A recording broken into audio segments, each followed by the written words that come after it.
I came down here in 1988 for the first time, that flag was a symbol for me. It was a comforting feeling of being accepted, and what they thought was being loved. But now I see that flag, and to me, it's dipped in blood, because all those people I knew, all those young boys that came here, they're all dead of AIDS, suicide, drug overdoses. They're dead. They're dead. That flag is alive.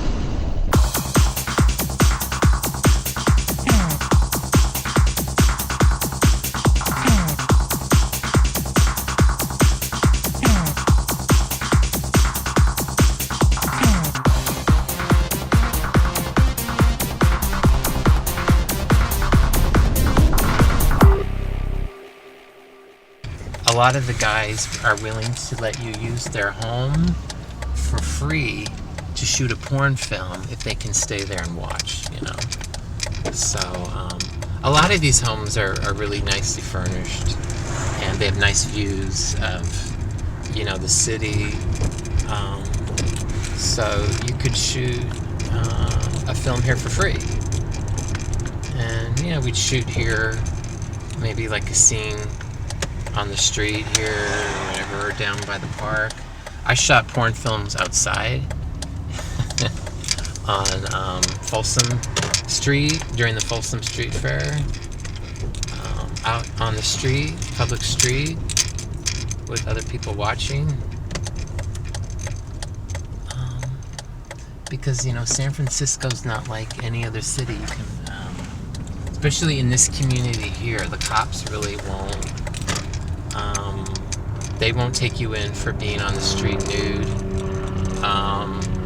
They won't take you in for performing a sex act on the street here, because this is just, I'm gonna park right here, I think.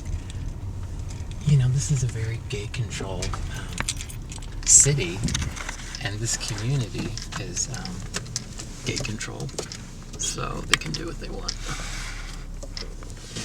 There was nothing extraordinary about me as a child. I read comic books. I felt safe in my neighborhood park, playing there, and I knew that my parents loved me, and I understood what love was. But at the age of 8, something dark and sinister and evil entered my life, although at the time I couldn't have understood that. I went looking through my brother's dresser one day, and I found a Playboy magazine. And even at that young age, I was interested in women. I was interested in girls. At that moment, I was hooked, and I didn't know it. And a whole world of just fantasy opened up for me. That's how pornography drew me in the first time, was just through that magazine, Playboy magazine. And as my brother got older, and he started buying more explicit types of pornography, like Penthouse, and then Hustler magazine, I was being exposed to those things as well, because I was looking through his dresser or his closet, or where he kept those magazines, and I was being exposed to that. And the type of images in those magazines were much more explicit, and they were much more hardcore. More vulgar types of nudity, even lesbianism.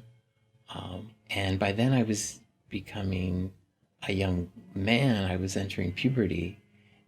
When you watch pornography more and more and more, and I looked at it every day practically, I was masturbating every day, you tend to become much more inward looking. You tend not to relate to the world that you're in, but you tend to start living just in this fantasy world of pornography, of this false beauty, of women, of nakedness, of free sexuality, and it leaves you always with an empty feeling, though. It left me wanting more, wanting something else, wanting something more exciting. You know, as an 18-year-old boy, this is where I first came, right here. You know, I wanted to find myself. I wanted to discover who I was. I wanted to find out if I was gay, if I was straight, if I was bi. And what I quickly discovered was that an 18, 19-year-old boy was very much in demand down here by a lot of older men in their 40s and their 50s and their 60s. And they were more than willing to take me in and be a father figure and take me home and abuse me. As a boy, we lived behind my father's business, and most of his employees were men, and they kept pornography in the men's restroom. So I was also going there, and they were bringing very hardcore forms of pornography in magazines that I don't even remember. But I would go over there and, you know, lie that I had to use the restroom, and I would be in there looking at pornography, even masturbating there, because they were supplying my growing craving and my growing desire and my obsession with seeing more, what was becoming more deviant forms of pornography. By then I was probably only about 12 or 13 years old. And then at about that time, you had the home video revolution, where the VCR was introduced and you could watch films at home. I was able to start purchasing hardcore X-rated videotapes by sending cash through the mail. And once I started watching videos, I didn't want to look at a magazine because I wanted everything to move. I wanted the action and the more detail and more explicitness that you get in X-rated videos. So by the time I was 18, I had amassed a pretty large collection of X-rated porn. One of the tragedies is during that time, the probably the biggest star of pornography was Tracy Lords, and it was revealed later that she was under 16 when she did pretty much all of her films. So essentially, I was a child watching child pornography, and it had an incredible effect on me. I couldn't relate to girls my age. I couldn't relate to women because I saw them as just sex objects. I didn't see women as a human being, really.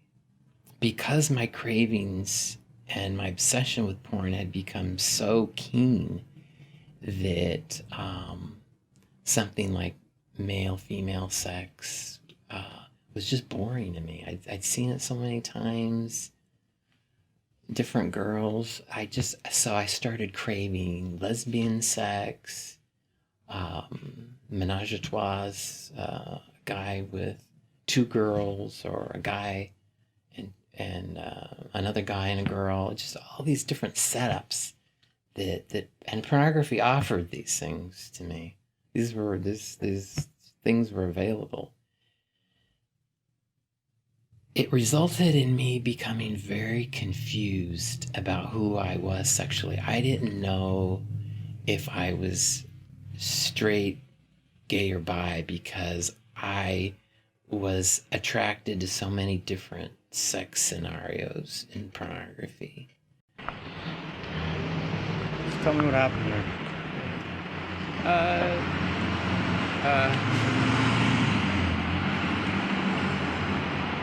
I just walked by somebody I used to do some porn stuff with. It was weird.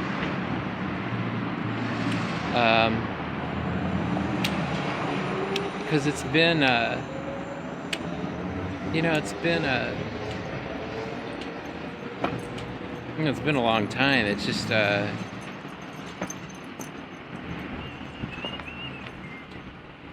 guess the only way, I've been able to deal with it is just sometimes you got to kind of compartmentalize and, uh,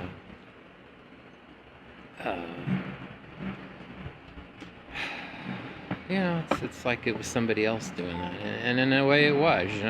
That was before my conversion, and it was somebody else. But when it hits you in the face, you realize, hey, it was real. you know, uh,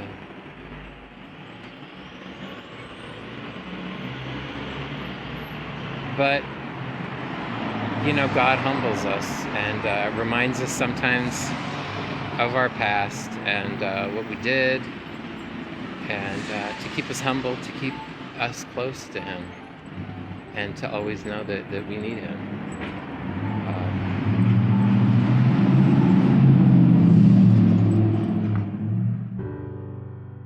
I was not satisfied with being a porn consumer, viewing pornography. I wanted to. I really had to. It was that strong of a drive. I had to become a part of it. So I went to San Francisco, and where I went to the Castro, which is the gay quarter of the city, and I knew there were sex clubs there. I knew where there were porn shops, and I started becoming a regular and viewing pornography there. Um, it was a scary place at first.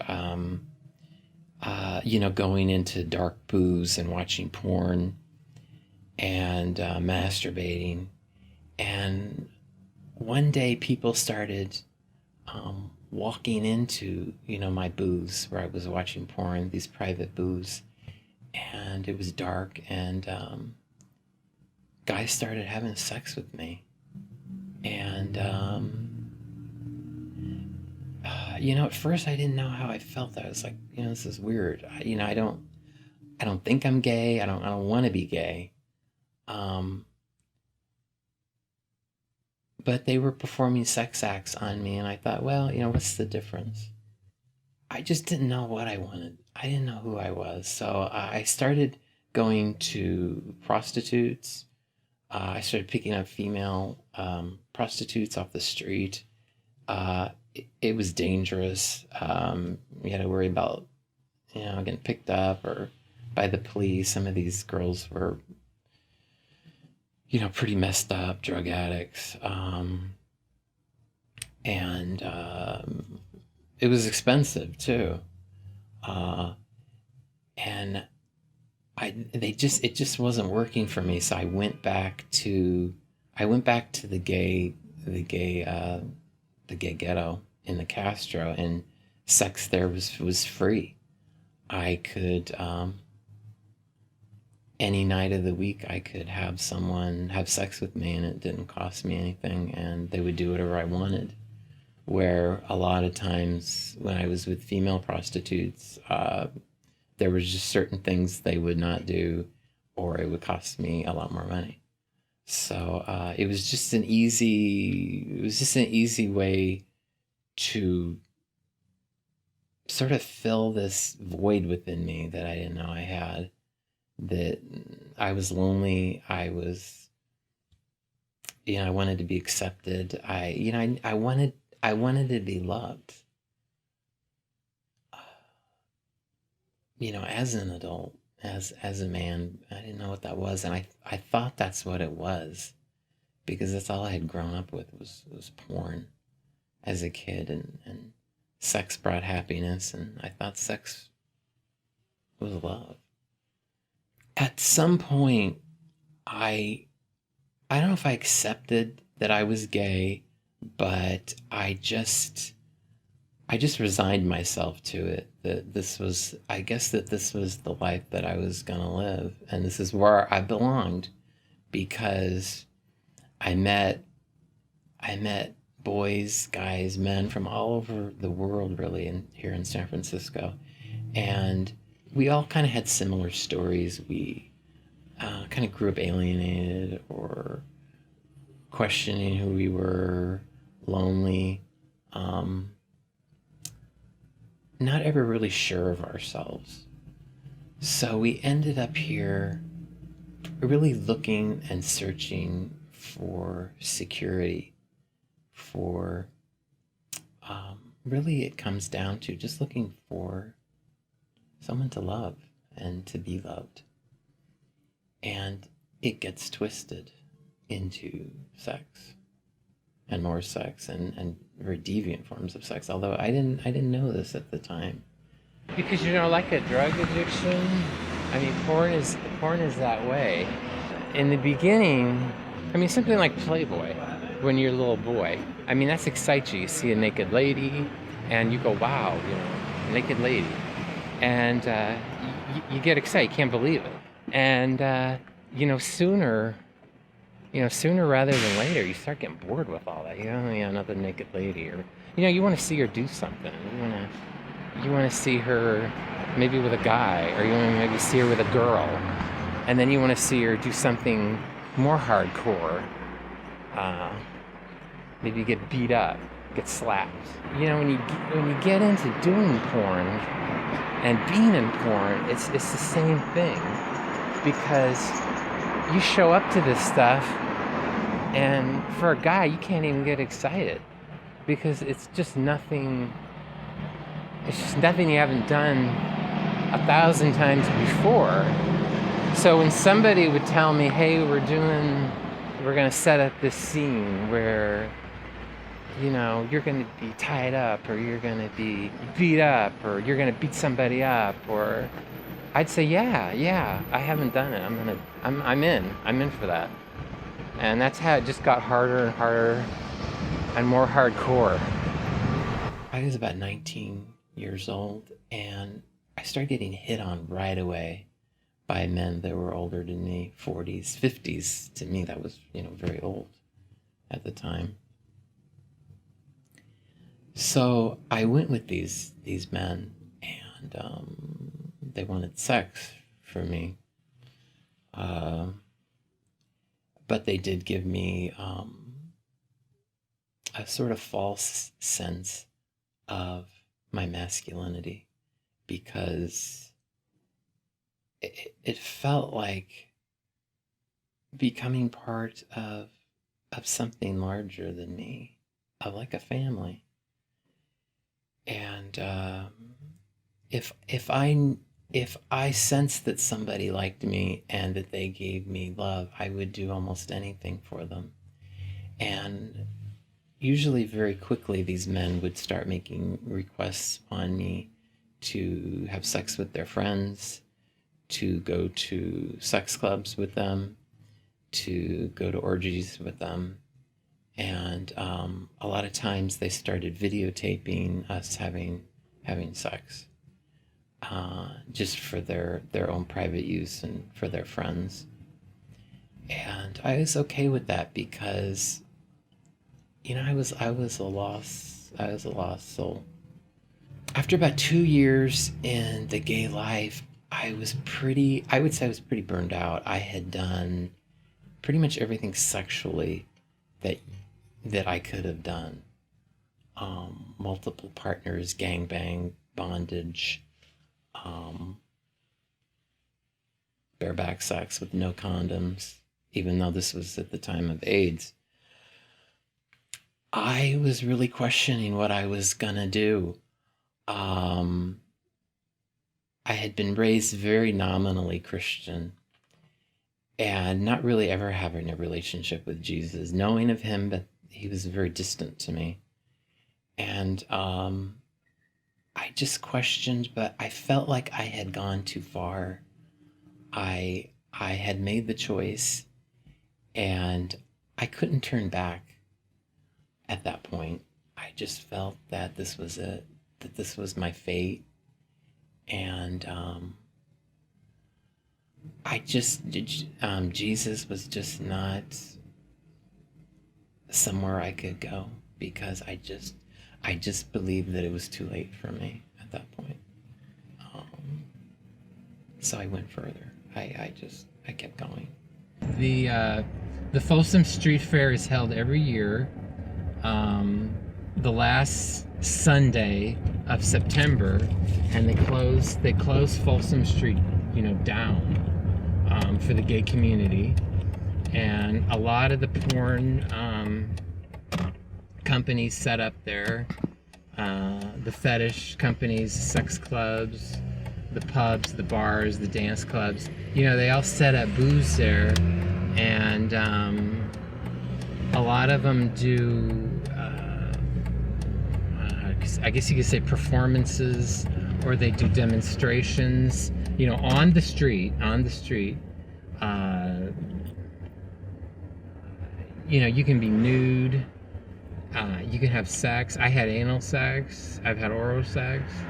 On the street during the Folsom Street Fair. The most just for your FYI, just to show you how bad it gets there. The most extreme thing I ever saw there was a guy. And when I was a young guy, I was like, what the hell? But that's how the devil works. I mean, he can turn the most sick stuff, because he gradually gets you into it through porn, is where, you start getting a taste of it, and, you start craving more hardcore things.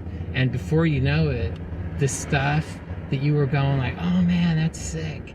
Look at these sick guys doing this stuff, and you think, oh man, I'd never do that. That's disgusting. That's gross. And then a little while later, you're doing it. You're doing it.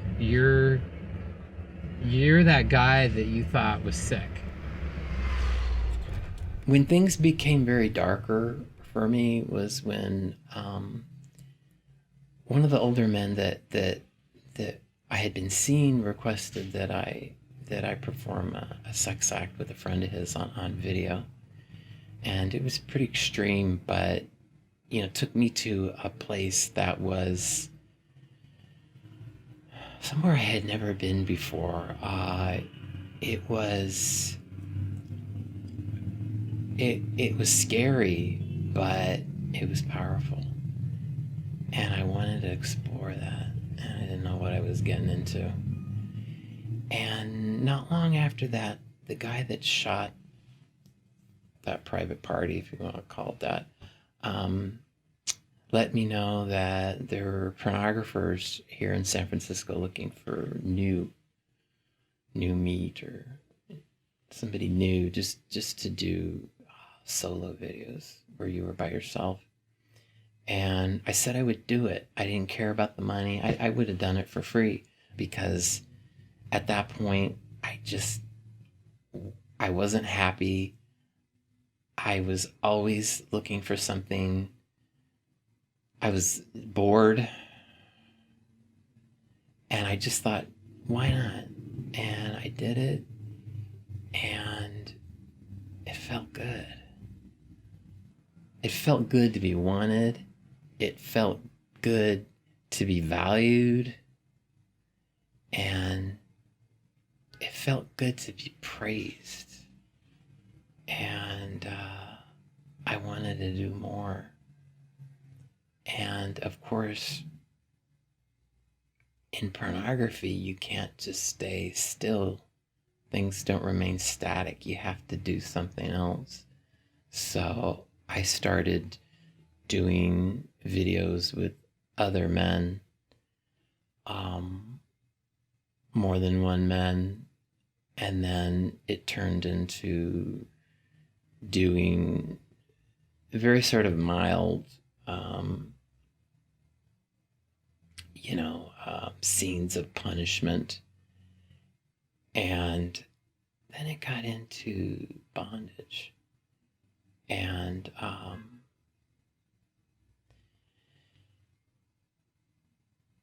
that was something that I had seen before and I thought was really crazy. And I thought, that's something I'm never going to do. But the thing about pornography is that something that at one time shocks you, even disgusts you, later will actually become enticing because it's somewhere unexplored. And that's what that scene held for me, is that I didn't know what I was getting into, but I knew down deep it was bad. But that's what drew me to it.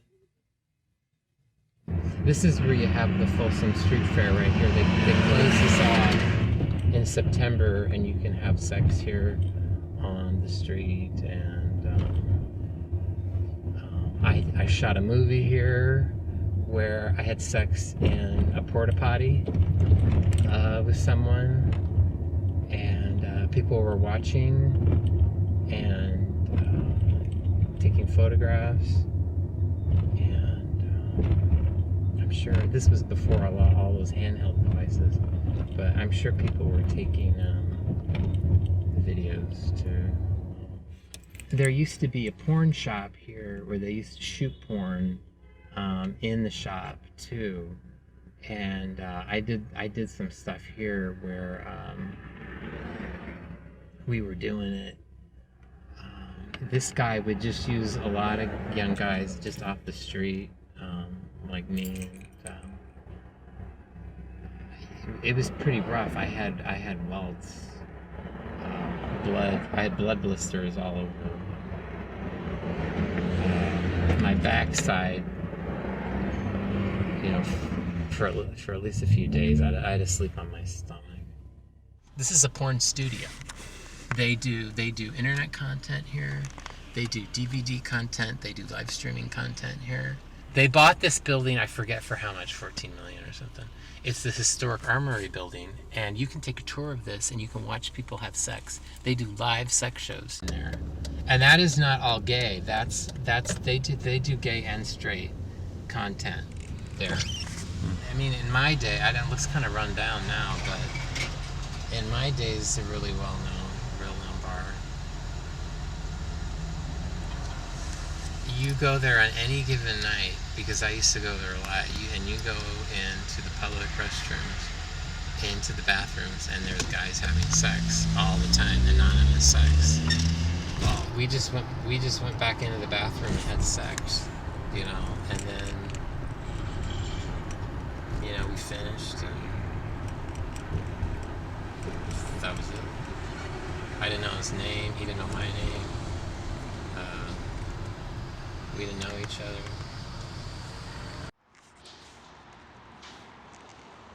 No, it's open because they have the leather flag there too. Is that what that means? Yeah. There's the black and blue flag, and that's leather bondage. That means they do leather bondage there. We shot a lot of these sorts of videos in sex clubs that are here in San Francisco, which are a public place where gay men go and just have anonymous sex with whoever they want. And a lot of times there's dungeons in these places. I felt powerful abusing another person, beating another person.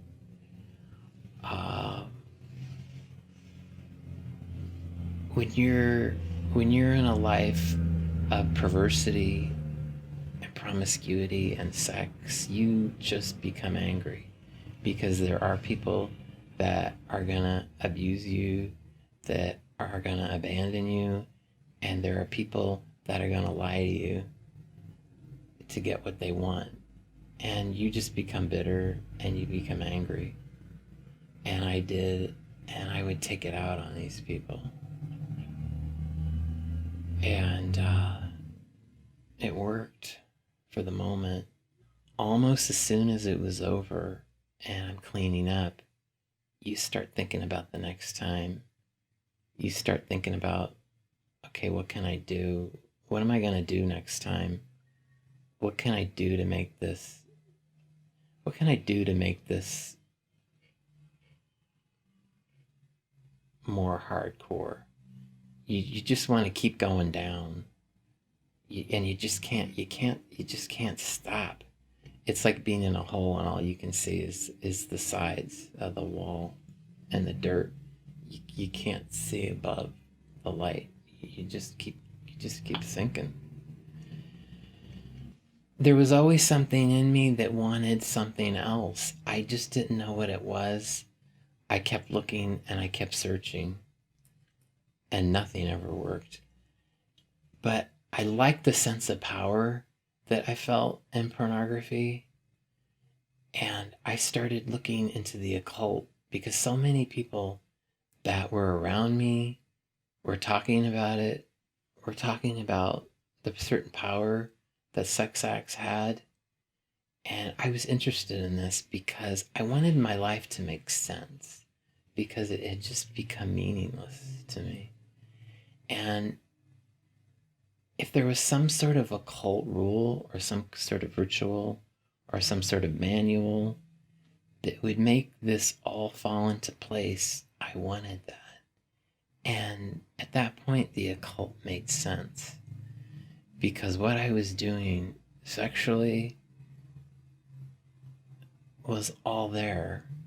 It was powerful, it was dark, and I could use it. I could use it. And at that point, I said to myself, yeah, this is it. This is it. I can control this. I can control what I'm doing. I can control others. And I can make things happen through sex and through pornography. Wow. Yeah, that's where it gets dark.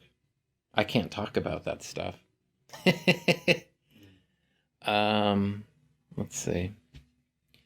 I'm trying to think how I can say it. Why? Well, because I did rituals and stuff, where it was like sex, magic, you know.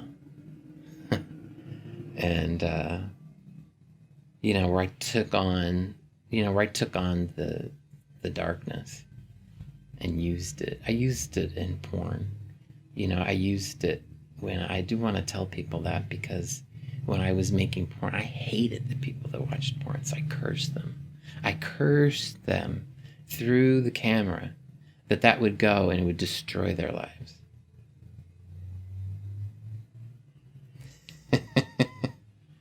Yeah, it's hard. It's hardcore, and people do that. That's why, I'll tell them that, because I want them to know what they're watching. They're watching bad stuff. I just woke up some days, I felt like I had a purpose, like I had control over everything, that I just wasn't being thrown around, that I wasn't being abused, that people weren't using me. I felt like I was doing it. I felt like I was back in control. And it felt really good. That I could take over. And at that point, I became strong.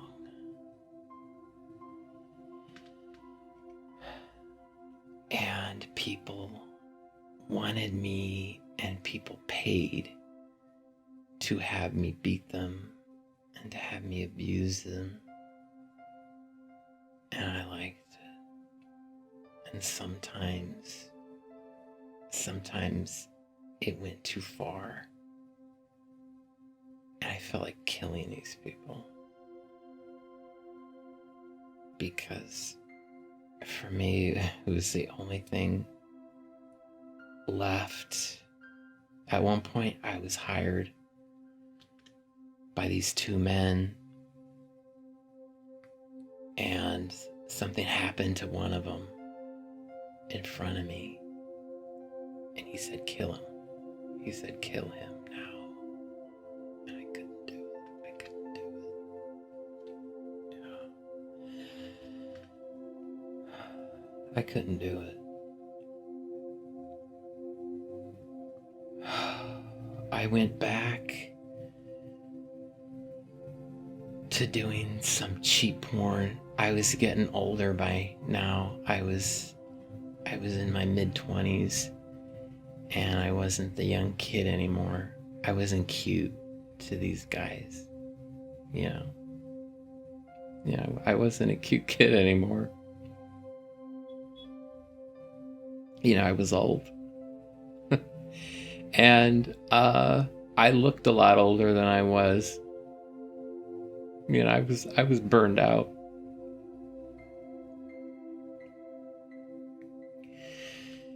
So I was willing to do things that I wouldn't have been willing to do before. And I hated it. But I did it. And I hated the people that were gonna watch it. And I hated the people that were gonna be at home looking at this. And I threw out every curse I could imagine, and I threw it, and I cast it out onto the camera. And I pushed it, and I pushed it.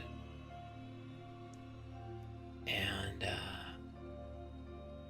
I prayed to Satan that anyone who came in touch with this would be destroyed, because I wanted everybody to suffer. I wanted those people to suffer like I was.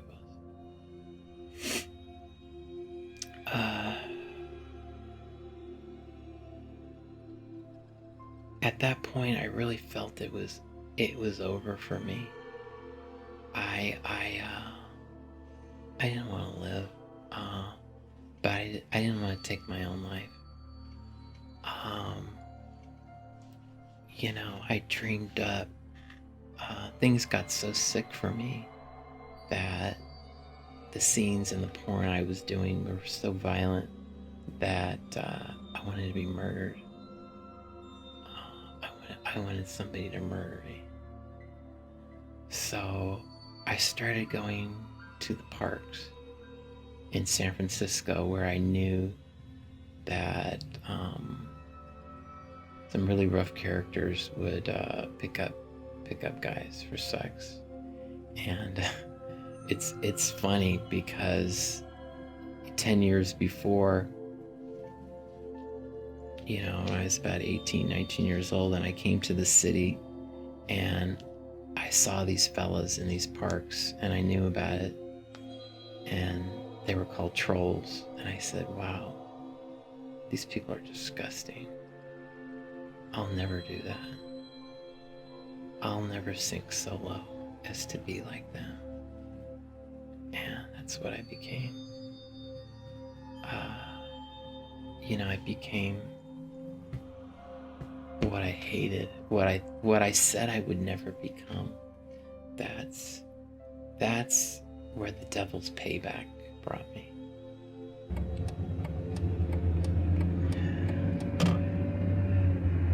Let's see, I haven't been down here in so long.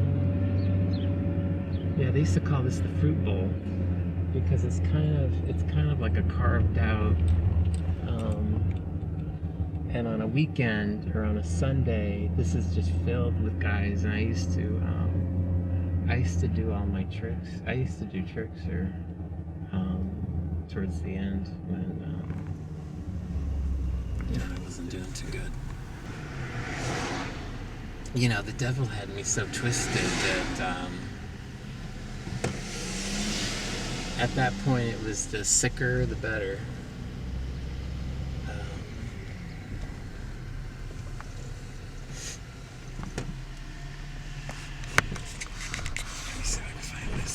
I'm gonna have to puke.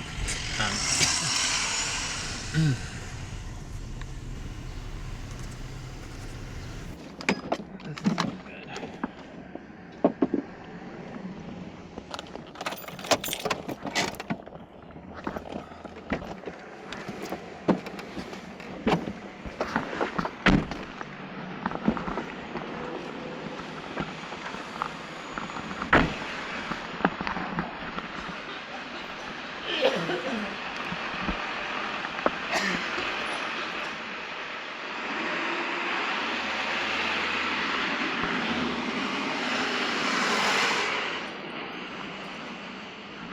Okay. Whew.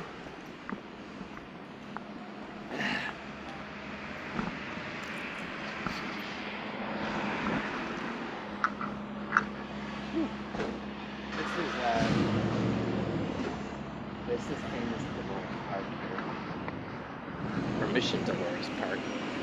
And in the summer, especially in the summer, it's a big gay hookup spot here where everybody just comes out and lays out, looks at the view of the city, and you can hook up here. Over here, there's places in the trees and in the bushes where you can go have sex, kind of quick. This is where this is where I got picked up and the guy tried to kill me here. I just would go out and I would just let anybody pick me up. Usually the grosser or the more disgusting the person was that picked me up, the better. And one guy picked me up here, and I knew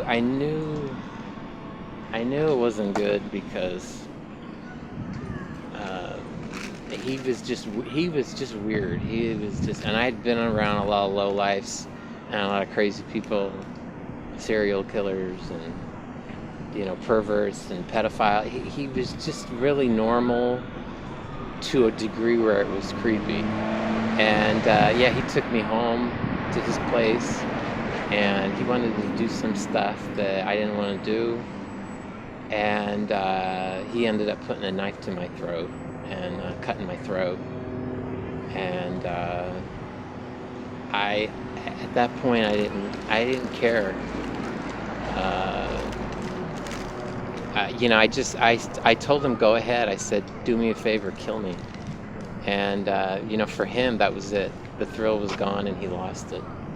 And he let me go.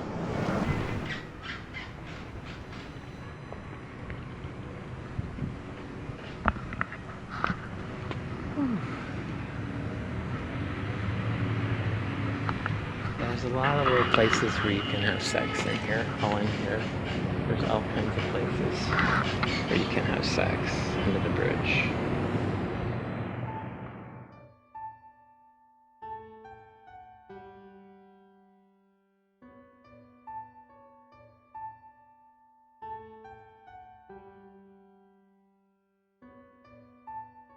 My relationship with Satan was pretty strong, and I knew that I had become not really useful to him anymore. And I knew he was gonna get rid of me. So I said okay, and I purposely let men pick me up that I knew were gonna beat me up or were maybe gonna kill me. And I had sex with men that I knew had AIDS because I thought I could get AIDS. Thought that would be another way to go. And kind of as a last resort, I heard about a porn video being shot, and I kind of didn't want to do it, but it was going to be so extreme and so hardcore that I said okay. I showed up,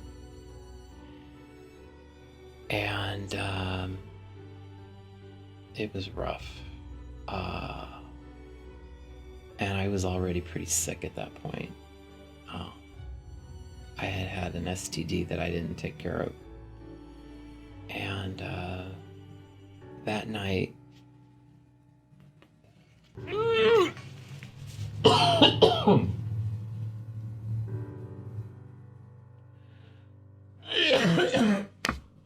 okay.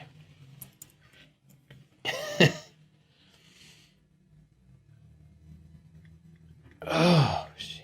Okay. Okay. Yeah. Ooh, okay. Ooh.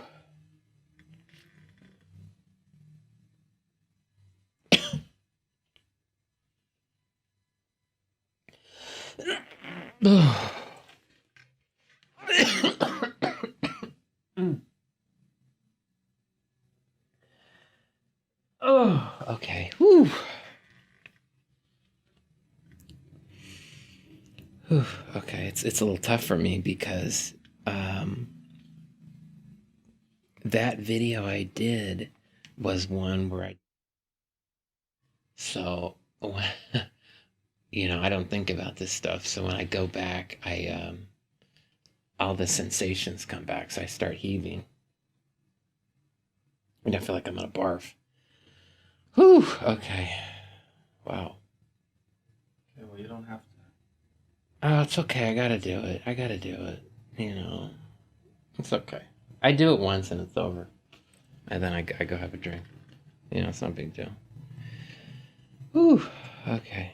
Yeah, God gets me through this. So it's not that I feel bad about it. It's just, in my mind, I gotta, take myself back to that. So my body's kind of thinking, wow, Mm. Okay, wow.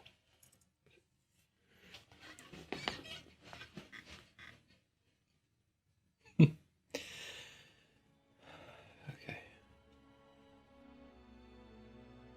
That night, when I was done with that shoot, I went home and I got really sick. And I was vomiting blood and I couldn't stop. I couldn't stop. I didn't know what was wrong. I was scared. And I went to my mother and she took me to the emergency room. And they were giving me these plastic bags, clear plastic bags, and I was filling up one after another, after another, after another, with just pure blood was coming out of me, out of my throat, and I just kept vomiting, and I didn't know what was wrong. And finally, I was just so sick, and that I laid on the bed, and I knew I was dying, and it was weird. I was just kind of like, okay, I'm dying. I was like, this is it. And it was just kind of just a fading away. I was just fading away, and I was happy. I was like, this is good. I don't want to live anymore. And I didn't think about anything. I didn't think about the devil. I didn't think about God. I didn't think about Jesus. I didn't think about what I had done. I didn't think about my family. I didn't think about me. I was just leaving. And my mother was there, and I saw her, and she was praying, and I got crazy. I got angry. I said, what is she doing? How could she do this? Why is she doing this? I hate God. I hate Jesus. I hate prayer. I hate her. I hate everybody. I don't want this. I don't want prayer around me. I just want to die. And got pretty different after that. I was like, this isn't good. This isn't good. I felt evil everywhere around me. And I went, oh man, what's going on? I just was being pulled, pulled out of my body hard. And I was like, what is going on? It was surreal. And I could see everybody around. I could see the nurses coming around me. And I was like, what is going on? I go, this isn't good. And I got really, really scared. And I got so scared. And I knew I was going to hell. And I didn't want to go. I didn't want to go. I was like, wow. And all of a sudden, just out of nowhere, I don't know where it came from.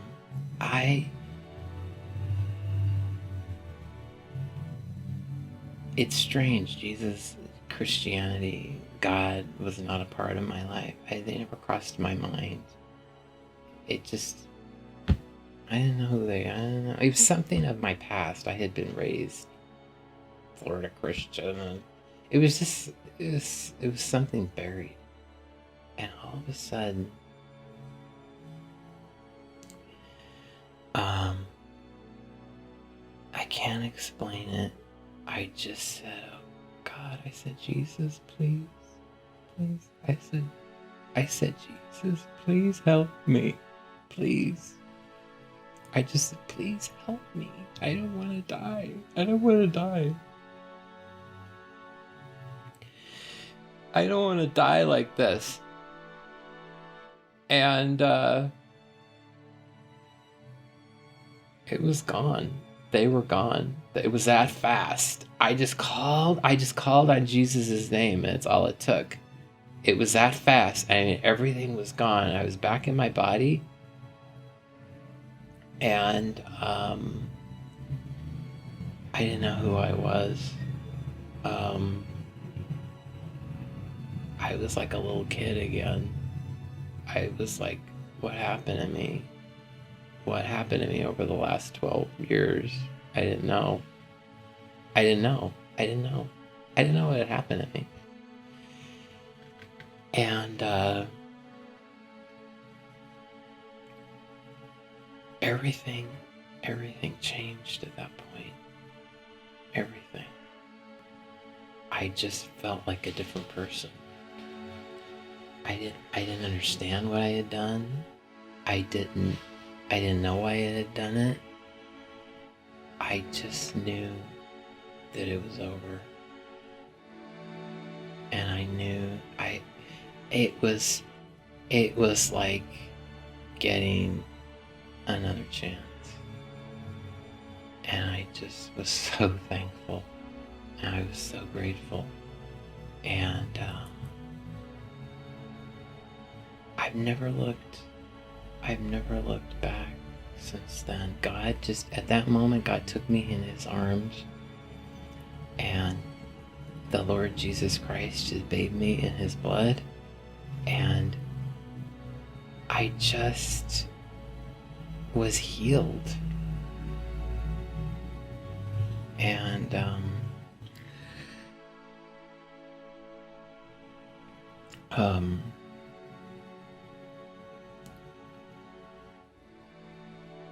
I knew if I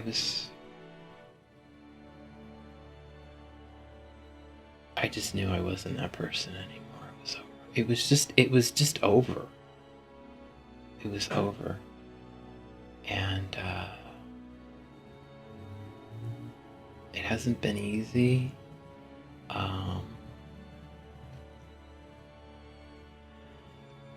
But I always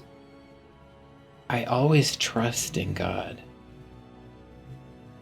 And I know that even through all of those years when I didn't believe in him, when I didn't want him around, when I gave him up, when I prayed to all these other gods, I knew he was still around, and he wanted me, and he waited, and he waited. And when I called on him, even though I had become something that I didn't even want to be. He still wanted me, and he still loved me.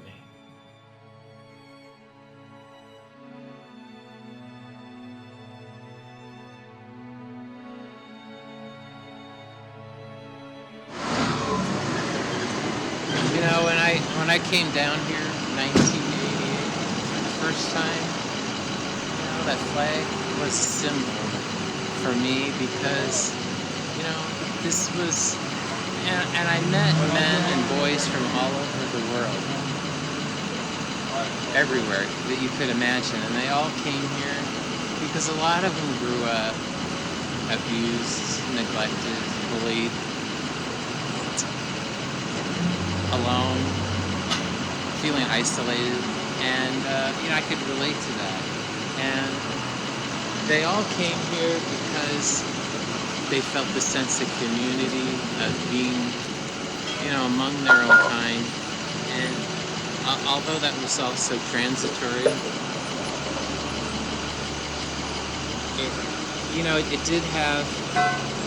it was a comforting feeling of being accepted. And what they thought was being loved.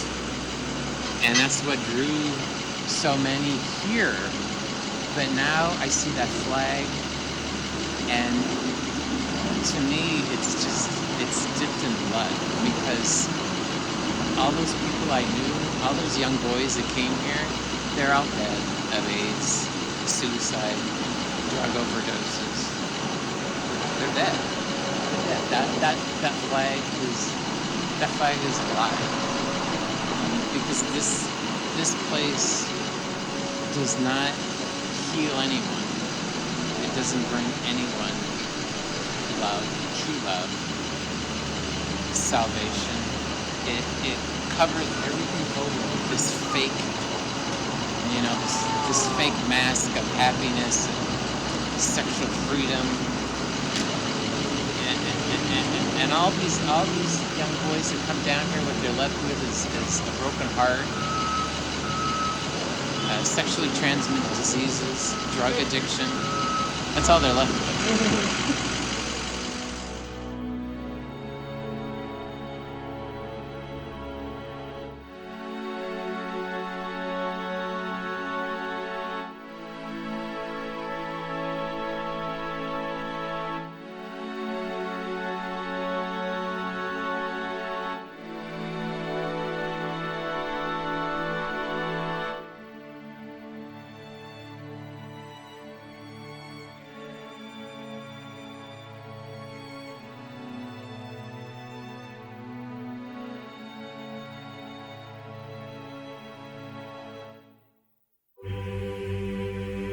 What if next weekend the doors of your church building were chained shut? Would your faith survive?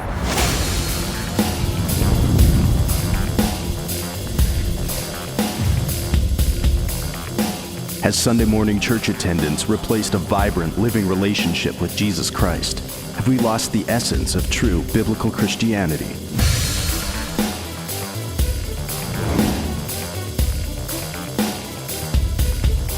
We've traveled the world filming testimonies of ordinary Christians seeing signs, wonders, and miracles as they take the gospel of Jesus Christ to the lost. Ex-radical Muslims are planting churches, miraculous healings are testifying to the gospel, and unbelievable God stories are emerging from around the globe.